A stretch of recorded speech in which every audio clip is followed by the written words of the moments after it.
Happy Monday, everybody. Welcome into Morning in the Valley. It is September the 22nd. Glad you are with us today. Coming up in just a couple of minutes, we will talk with the reigning and defending Missouri Valley Conference Defensive Player of the Year, Evansville senior big man Connor Turnbull, as he gets ready for his second season with the Aces. Had a good conversation with him on Friday, I believe it was. So looking forward to bringing that to you here in just a couple of moments. If you haven't done so already, while you're here, swing over to YouTube and subscribe to our channel there for free. Morning in the Valley.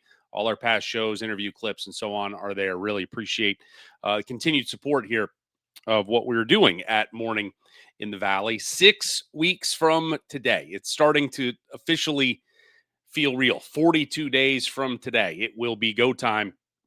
The first day, officially, we can see some action. November the 3rd. Some schools waiting till November the 4th, and that's okay. But today, really a significant date on the men's side because it is the first day of practices for most schools around the country, especially those who will be playing on November the 3rd. 6 weeks from tonight, you have 40 days to get 30 practices in the preseason portion here. So after all the summer workouts, the spring workouts, the summer workouts, and so on, now it's practice has officially begun. And so for the for the guys that may not like, may not be big fans of practice, well, that's kind of an issue. But you only get 8 hours a week of work in the summertime. That those numbers have gone up considerably starting today. So time to get after it. The real work begins today in preparation for the 2025-26 season. Okay, headlines of the day this morning, and we're going to start in the Bloomington Normal vicinity of the land of Lincoln. Illinois State University. On the women's side, we've got a commitment for the class of 2026, and her name is Christina Keppel. She is from Austria, and she has committed to Kristen Gillespie and the Redbird program. 6'2" guard / forward. We'll just go with the wing. Out of Austria. She will not be here till next year. But she already has an extensive background playing on Austria's national team, the U18 national team, participated in the FIBA Eurobasket this past summer in Division B, averaged about 9 points, 8 rebounds, also plays professionally in Austria, playing in the top professional league there, where she averaged 10.6 rebounds a game with her team. We've seen this is just becoming more and more of a trend as teams continue to look for talent and look under every rock, not only domestically but internationally as well, trying to find there is talent everywhere. And if you are able to make the investment and use the resources to go overseas to try to find kids, they are there. And Kristen Gillespie and her staff did just that with Christina Keppel, again, playing professionally. She'll turn 18 on Sunday. So by the time she gets, to her freshman season, she will already be 19 years old. So you see this a lot with the international kids that they come over. They are already, just more mature, just from an age standpoint. They're 19, 20-year-old freshmen as opposed to being 18. So an opportunity for her to make an immediate impact with that Redbird program next year. Still has 1 year to go, but she has committed, Christina has, to the Redbird program. Speaking of Illinois State, a promotion within, as that is Drew Cole. He has been promoted to general manager of the Illinois State women's program, been an assistant coach for Coach Gillespie the last 3 years. But now this year he has been, here in late September, being promoted to general manager. And this is, I believe, outside of Murray State on the men's side, I believe this is the first staff member with a label of general manager in the Missouri Valley. I may have missed one that snuck under my radar, but this is now kind of the developing trend, especially in this NIL revenue share era, that the general manager is just involved in in that process. Now, obviously, the head coach is still running the show. It's not sort of the professional realm where the general manager, acts above the head coach. The head coach is still in charge of things, but really in lockstep. We had I got a chance to talk with Ernie Kuiper, the Murray State men's general manager, a week or so ago, just trying to okay, what is it you do? And the position was sort of described on the front end as, look, he's a liaison between the athletic department and the head coach, and able to kind of slip in there and uh, be the conduit between the two sides, but like very involved in with the rev share negotiations with the kids and on the recruiting part, and obviously it's a little different from the men's to the women's side, but there's so many, whether it's administrative things, but also again just the involvement and the pairing, the synergy between the athletic department and the women's basketball program. You're going to have Drew Cole involved there in that, but congratulations to him for his promotion and getting off the road recruiting, and now we'll be able to be more in-house and trying to help Coach Gillespie get that Illinois State program right back up to the top of the Missouri Valley Conference. We've got commitments news on the men's side as well as Caden Simons. Caden Simons out of, where is it? Because this is the pronunciation I've been working on all morning. He is from Coeur d'Alene, Idaho. Coeur d'Alene, Idaho. He has committed to the Purple Aces of Evansville, and head coach David Ragland came to Evansville last summer to an elite camp and has been kind of making the rounds in the last 2-3 weeks, taking official visits. He posted on September the 10th, so I mean less than 2 weeks ago, posted that he was on his official visit to Evansville and had just received an offer from Evansville. And then 2 weeks later, he is committed. It also took official visits to Idaho State, took one to Central Arkansas as well.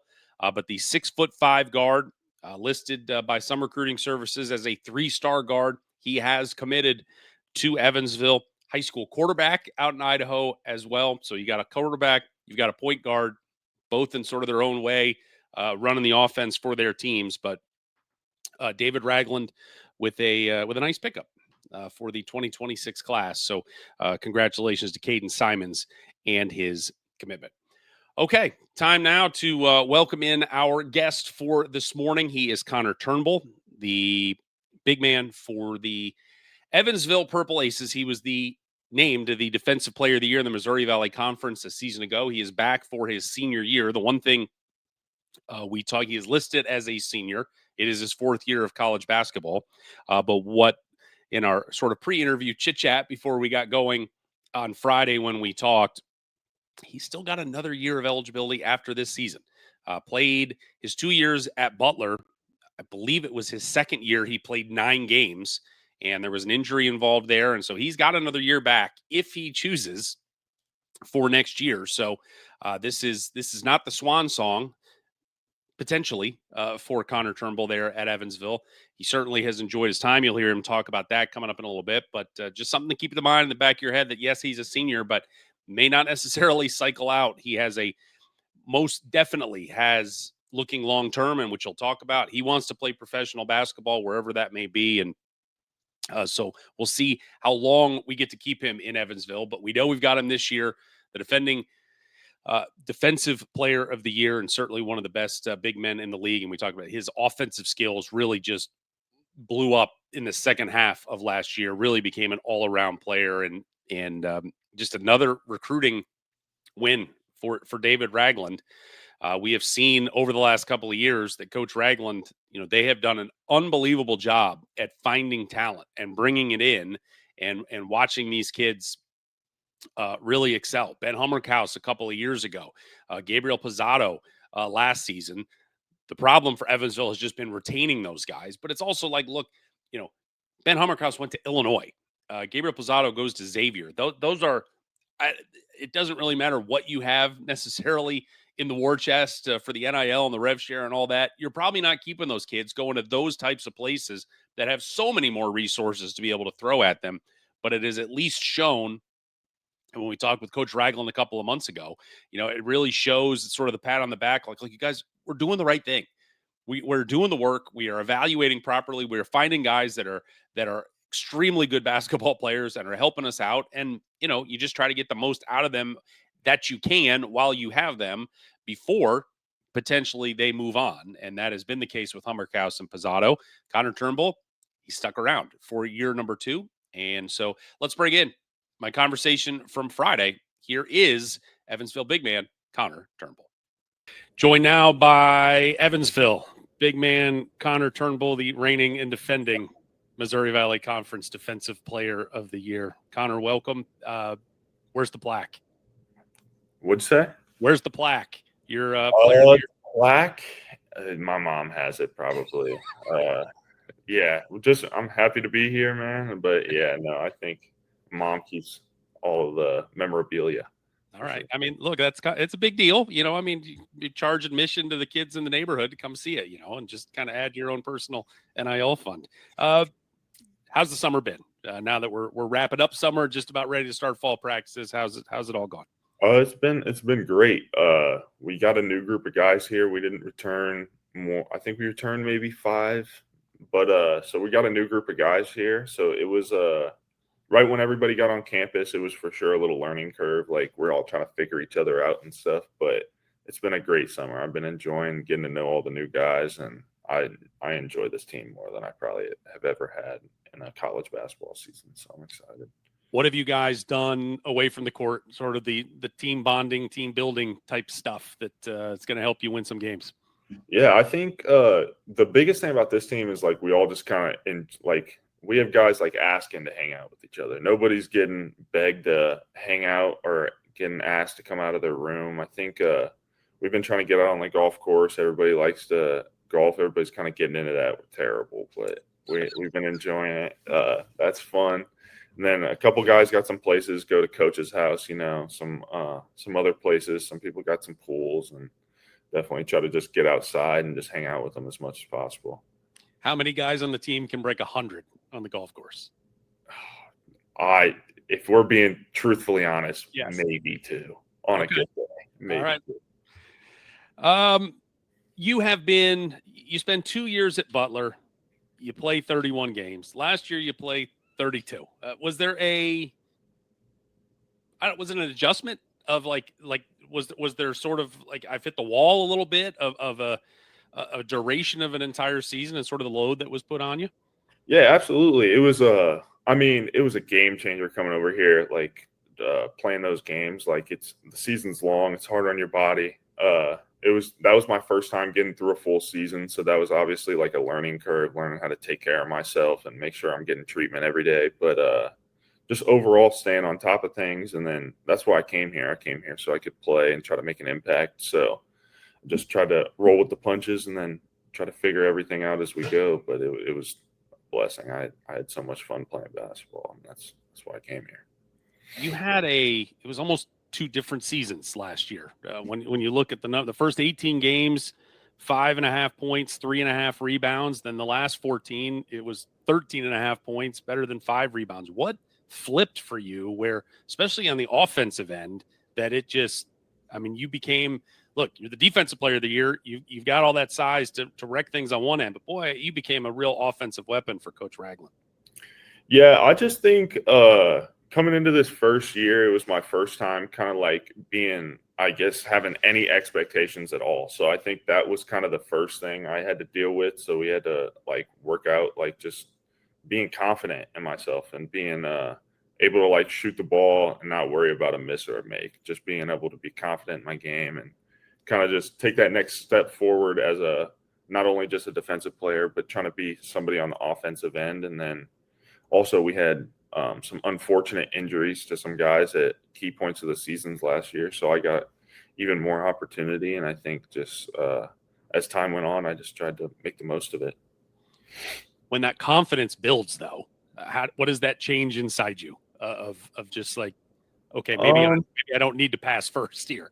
Yeah, no, I get what you mean. I think there was a couple games in specific. I think I remember that I started scoring the ball more, and that was my first time really scoring it in college at a high level. And I was I guess just kind of seeing that you can do it once is all I needed, I guess. I just told myself I could do it, and then from there on out, I was just kind of like, you just got to go till somebody stops you. I mean, that's kind of the goal. I mean, if I wasn't scoring, then I tried to focus on something else. But I mean, towards the end of the year, the ball was falling in the basket. So You guys, as you said, I think 9 newcomers, 9, 10, somewhere around there. A year ago, you were one of the newcomers. Now you're one of the old guard, and there's such turnover every year. But how did your role sort of fit in being the welcome wagon for these guys, and instead of, hey, where do I go? You're the one that knows where everybody goes now. And how did that change for you this year?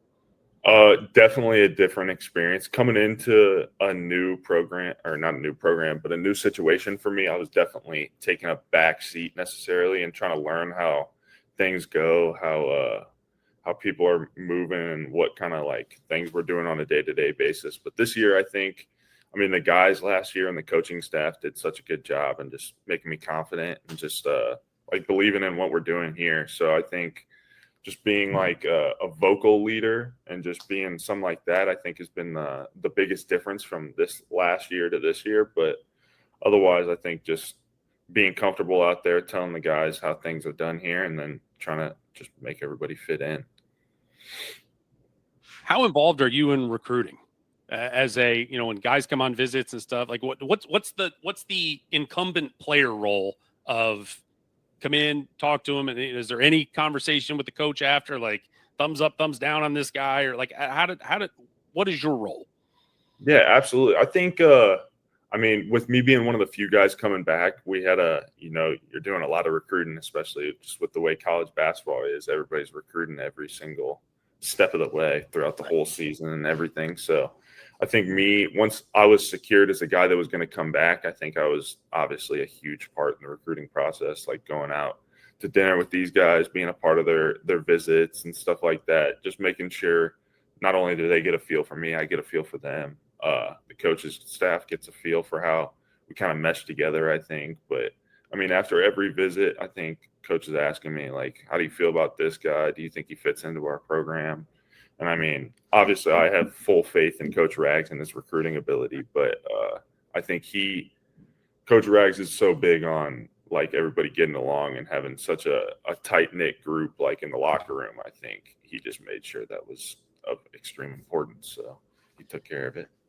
What was David Ragland like as a recruiter of you? What was his pitch that you're like, yep, this is where I need to be? Well, Dave, it's a long story with Coach Ragland and me. He recruited me to Butler. So He originally recruited me to Butler, and then I ended up there. But we kind of always stayed in contact, and Coach Rags is so good about making you feel like you're the only person on earth. But he's just such a good guy. He cares about you. And then, I mean, the second I went into the portal, he was the first person to call me. So as soon as that call, like, I knew I had a pretty good chance of landing here at UE. So yeah, we had him on the show a couple months ago, and I was ready to send him Christmas cards when we were done. It was that good of a visit. 48 3-point attempts last year, 12 for 48. We saw you dip your toe out there a little bit. Has that been becoming a little stretch 5 this year? Is that something we worked on this summer? Definitely, yeah. Just shooting the ball, trying to be more confident. I think at Butler, over the 30 games there, I shot over 40% from 3. So I think shooting the ball is not something new to me, but do it in the action of a big rather than being a one more guy in the corner, but getting a pick and pop into a screen or something like that. Trying to work on just the different motions you get threes in a play. But yeah, just trying to knock those down when they come up. You don't get quite as many of them when you're playing at the 5, but when they go in, they're big. So I'd love to drop a few. Coach Ragland has had seemingly no problem getting big guys. You guys got size coming out of your ears over there. How helpful is that for you just in the day-to-day preparation that you got another 6'10", 6'11" guy or multiples that you can go in there and bang with rather than, all right, I'm just going to pretend this 6'7" guy's bigger than he is? Absolutely. No, it's a huge thing. I mean, we got a couple guys. We got a freshman, James. He's a real big guy too. So we got quite a bit of size this year. So it definitely is just nice to have that in practice. It makes you more comfortable when you're going against size. And I think that's super important, which I think hopefully that helps me take another step on the offensive side of the ball, feeling comfortable guys that are bigger than me or stronger than me. So I think that's something I'm going to engage in every game pretty much, or like at least sometimes. So I need to be able to be prepared for it, but I think that plays a huge role in it. Maybe outside of the outside shooting, what was the one other thing at the top of your personal bulletin board of I need to be better at this by the time you've been working on the last 6 months? I think defensively, I want to be more versatile. So I think I blocked shots real well last year, but being a guy who can ice a screen or hard hedge a screen, being somebody that's versatile in ball screen coverages, I think is super important, because I think it's a huge part of like professional basketball these days. So I think being able to prove to myself that I can guard guards on a switch, or whether it's however it comes, just being more versatile on defense and trying to not be just a weak side defender as much as I am. You got your award for Defensive Player of the Year, you were very quick to be like, look, this is a team award. Nobody does it by themselves, but you've got that. You've got the award now. How important is it to repeat and at least be in that running again for you this year? Of I've done it once, but maybe it's even harder to do it a second time. But a lot of great big guys in this league now, and for you to be able to reclaim your throne. Yeah, it would definitely be difficult. I mean, it'd be awesome if that's how it went. But in the end, I do think it is like it's a team award. Like if your team's not an elite defensive team and you're not one of the people that are participating in that, then you have no chance of winning it. So I think, like, once again, I'm just going to say thank you to the other guys, because I mean, if I don't have my guards fighting over screens or guys talking to me on the backside, then I can't do what I do. So fun little non-conference schedule, going to Purdue, going to Notre Dame, going to the U.S. Virgin Islands as well for a little basketball and sunshine. What's the most exciting game for you in the non-conference you're looking forward to? The whole non-conference schedule looks real fun. It's going to be I'm playing in Purdue, like obviously Purdue Arena, and then at Notre Dame. So those are two arenas I've never been to or played in. So I'm super excited for those. But we didn't have a Thanksgiving trip last year, so that's definitely the part I'm most excited about, to go to the Virgin Islands, see how pretty it is there, and then play some ball. Do you have in your first loop around the Missouri Valley, do you have a favorite road trip? For whatever reason, it may be a favorite. Does the end of the season, the March Madness count? Sure, 100%. Yeah, easy. I'm from there, so I had 30 people in the stands cheering for me, so I don't think anything could beat that. Other than that, there are some really good places to play in the Missouri Valley. I enjoyed quite a few places, but I want to go play at Bradley this year. We didn't get to play Bradley last year, so hopefully that one's fun. I've heard good things about it. It is a wild scene up there, especially if they're doing well. They got motorcycles and all kinds of stuff going on. The pregame, it's a great scene. What are your definitely 1, maybe 2 years of college basketball left? We'll see how that all shakes out. But what are the plans when you're done in Evansville? I'm assuming, sort of reading the tea leaves, you want to play professionally. And when basketball's done, what's up for Connor Turnbull? I think I want to play basketball till the wheels fall off, whether that's the end of this year, next year, or I played 25 years in the pros. Like it's just, I want to play till the wheels fall off. Basketball has been my first love, and so I don't know. It's hard to even think past basketball at this point for me, but I think I don't know necessarily what I want to do for the next step, but I don't know. Try to travel as much as I can. Have as much free time as possible, I think, is the goal. You push off adulthood as long as you can. That is my old man advice to you today. Just keep hanging. Your point. Hang on until somebody tells you you're not allowed to do it anymore. You want to coach? Is that in the cards at some point down the line? I think coaching would be awesome. I think that's something that I'd excel at rather than doing something in mathematics or communications. I think I'd excel a little bit more on the basketball court, but I think coaching would be an awesome thing. Like I said, I think that's something I'm going to evaluate once basketball is getting real close to stop bouncing. You know. You got some time. You've got some time. He is Connor Turnbull, Evansville senior forward. Thank you so much for coming on today. Best of luck this season, Thank and you. hopefully we can catch up soon. I'm super excited. I appreciate it. Thank you so much. All right, Connor. All right, I there appreciate it, buddy. is- Thank you. Connor Turnbull. Have a good day. All right, bye-bye. I love that line that he gave of just, I want to play till the wheels fall off. And it's like, yeah, I mean, it all ends for us sometimes. And for some unathletic hacks like myself, it ends after high school. And so you can play through college, and if you can play from beyond and you get somebody to pay you to play, God bless you. Just keep on keeping on. But enjoyed our visit with Connor, and we'll see a challenging non-conference for Evansville with certainly some big names on there.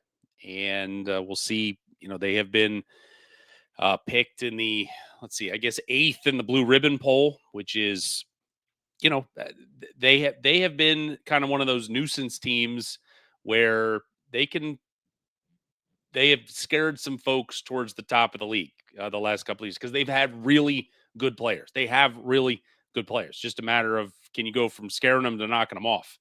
And we will see soon enough what kind of impact they will be able to have in the Missouri Valley Conference race. All right. Back to the headlines of the morning. And this one is just almost unfathomable in a lot of ways, as Jaden Askins, Murray State freshman forward out of Jackson, Tennessee, is going to miss the season after tearing an ACL, an MCL, and also some meniscus damage as well. And this all happened. This is a sort of belated reporting, but this happened back in June. It was the second day of summer workouts. And just in a simple pick and roll drill, jumped up to get a rebound and came down, and her knee just poof. And the unfathomable part of this is now the third ACL tear within the Murray State women's program in the last 12 months.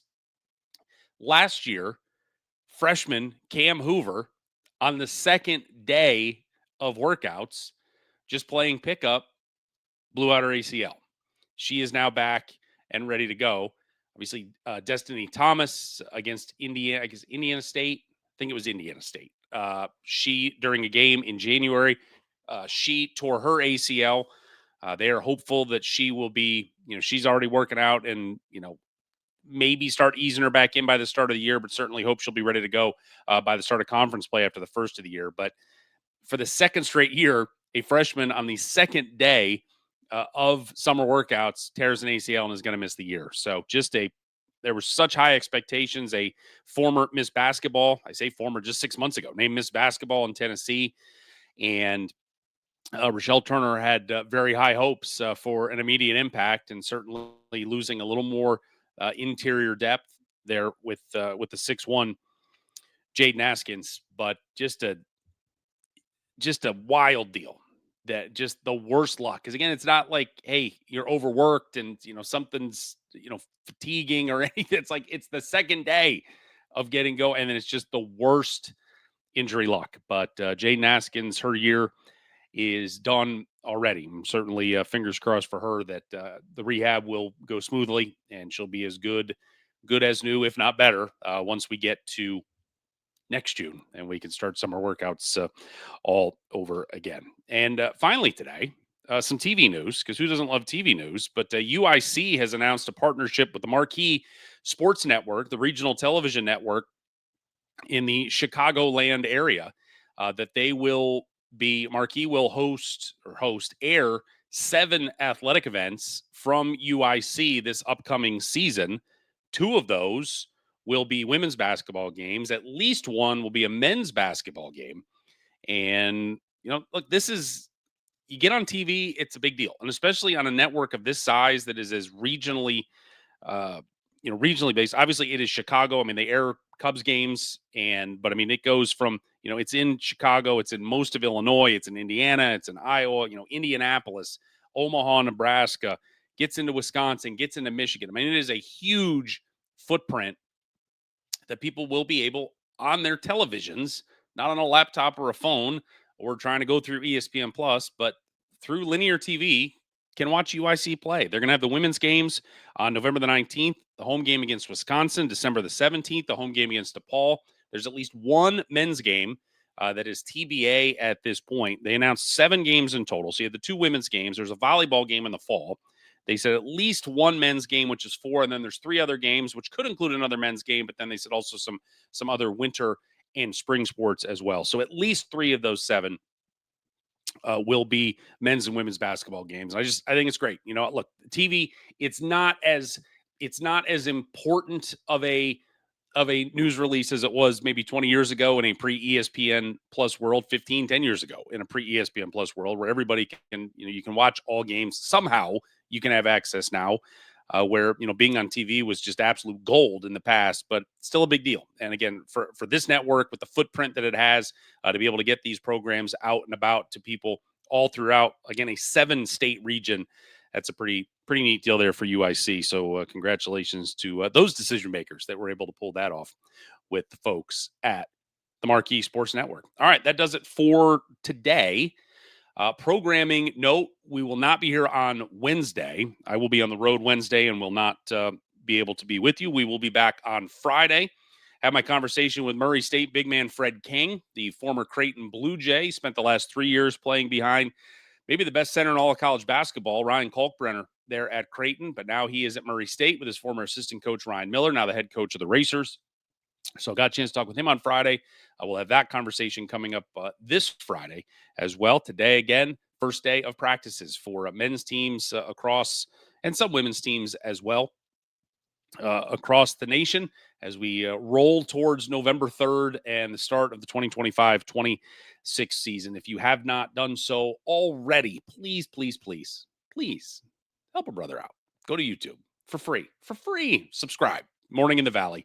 Just hit that little subscribe button. You can hit the notification bell. You'll know every time we go live here during the offseason, Monday, Wednesday, and Friday at 9 a.m. Once we get to the season, there will be more impromptu lives as well. We break down games as they've happened and so on. But really appreciate your continued support here and could not do it without you here at Morning in the Valley. All right, that does it for today. Have a wonderful Monday. Have a wonderful week. We will see you Friday right here on Morning in the Valley.